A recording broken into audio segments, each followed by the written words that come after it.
Good morning and welcome to Weekly Insights by John Plassard with Cité Gestion. The nomination of Kevin Warsh as the next chair of the Federal Reserve marks an important institutional moment for US monetary policy. But it also raises several legitimate questions that deserve clarification. First, it is essential to understand the role of a Fed chair. The chair is not a lone decision maker. He sets the agenda, shapes the communication, and represents the institution, but monetary policy decisions are taken collectively by the Federal Open Market Committee. That committee includes 12 voting members, meaning no chair, regardless of stature, can unilaterally dictate interest rate decisions. Consensus, data, and institutional process remain central. So why did Donald Trump choose Kevin Warsh?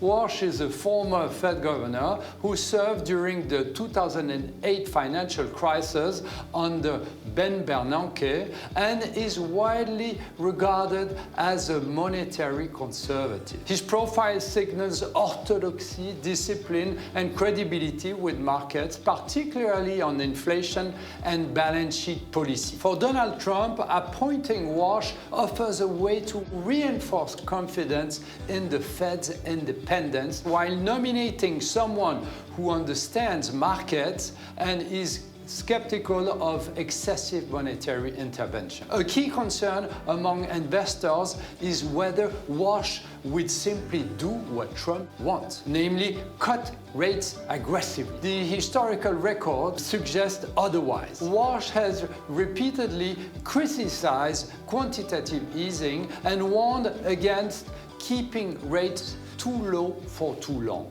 He opposed certain rate cuts in the past and has consistently argued that monetary credibility matters more than short-term stimulus. In that sense, he is not a guaranteed yes vote for easing. This distinction matters.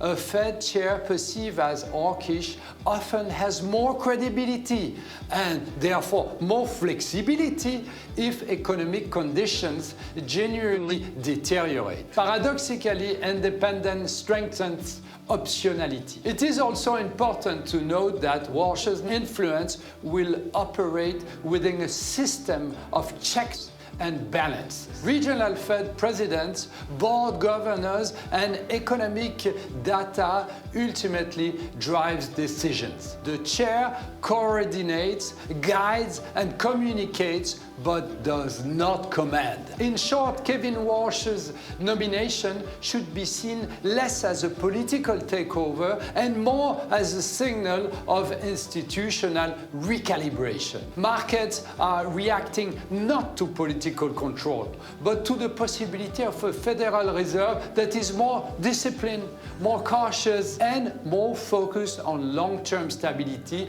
than on short-term market comfort. This is a very good news for 2026 and beyond. Thank you very much. Have a great week, stay safe, and keep on winning.